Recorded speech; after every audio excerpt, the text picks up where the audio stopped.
Hello friends, Sherry C here, and today I am going to share with you my latest layout I created from my April Hip Kit Club kits. When I received the kit today, I was so excited. I fell in love with the Prima Watercolor pencils just because I'm like a kid. On the first day of school, I had to play with the pretty pencils, so I took those out and tested on some gessoed paper and some plain cardstock and watercolor paper, and I decided I liked the look on the watercolor paper best, which makes sense since they're watercolor pencils. But anyway, I just had to try it out and see. The problem with the gesso, the color just would not absorb. It just kind of sat on the top and faded out, and it wasn't nearly as pretty and vibrant. So here I am. The reason I decided to do this particular style on this layout, my daughter's blouse has all these little, it looks like paint strokes of all these gorgeous vibrant colors. So I decided that I would mimic that on this watercolor paper. And so here I'm just kind of playing around, mixing a few of the Prima watercolor pencils with some Stampin' Up pencils that I had in my stash. And the nice thing is you can actually blend these colors together and create different shades and things. As you can see, I'm really pressing down pretty firmly because I knew that I wanted to get a good coverage once I added the water. So here I'm just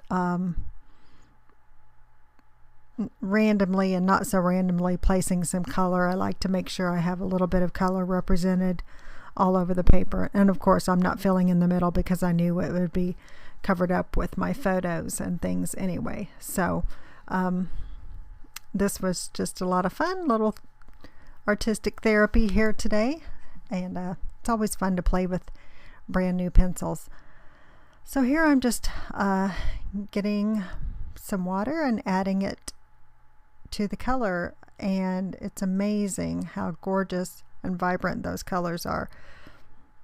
I thought it would maybe dry a little more pastel like gelatos do, but it stayed pretty intense, as you can see.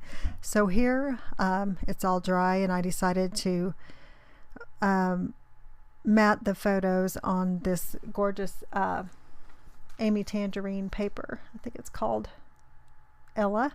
The yellow background just really works well with the photos.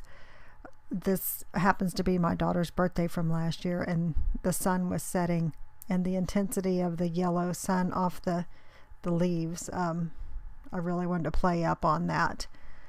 And here I'm just playing around with the placement. I end up not using that birthday chipboard piece, and as I was editing my video, I accidentally deleted a whole block of the section where I decided to add the title.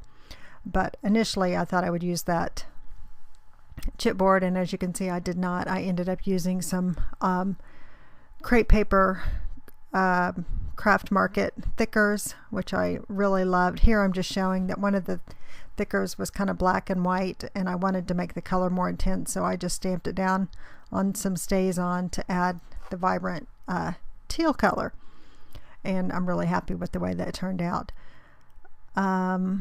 Here, let's see, I'm just I dug into the Amy Tangerine die cuts, and I'm just placing that there with some pop-up dots, and here I'm trying to work in some of the Amy Tangerine epoxy stickers.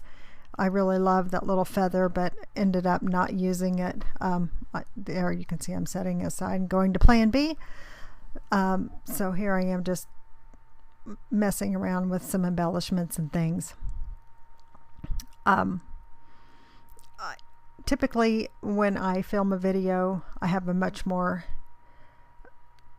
clear image of what I want to do in my mind, and this time I decided to just go ahead and record the randomness of my process. So you can see how things change on the fly, but that's okay. That's how I roll with it. And I've just decided if I'm really going to be successful doing these process videos, I really truly need to show the process and quit trying to overthink it. So the thing that I had to do was stop the video several times, but that's okay. So here, my last little bit, I decided I wanted to use the heart from that little key die cut, but I wanted to add some color to it. So again, this time I just took the watercolor pencils and dipped them in the water, and it's amazing how intense the color is when you do that, and then it just goes on so smoothly. I had created such a disaster when I was making this layout that I couldn't find my Prima watercolor pencil in the shade of yellow that I needed, and that Stampin' Up! Was way too lemony, so you'll see that I start digging through there trying to find, and there it is. So once I added that, I was happy with the way that turned out. So I'm always doing things like that, altering colors on embellishments to make them work for my layout. And then it's kind of fun because it's really a personal touch, a one-of-a-kind thing that nobody else has, so it makes it kind of fun. So don't be afraid to get in there and change those things that aren't working for you. Here I'm just trimming off the key part of that, and I was going to place it down, and then decided I needed to trim that up to make it look like a true heart shape. So this is it, my first truly free-form process video where I am just showing how crazy I am and all over the place. But I have to say, it was kind of fun. I was in the zone, and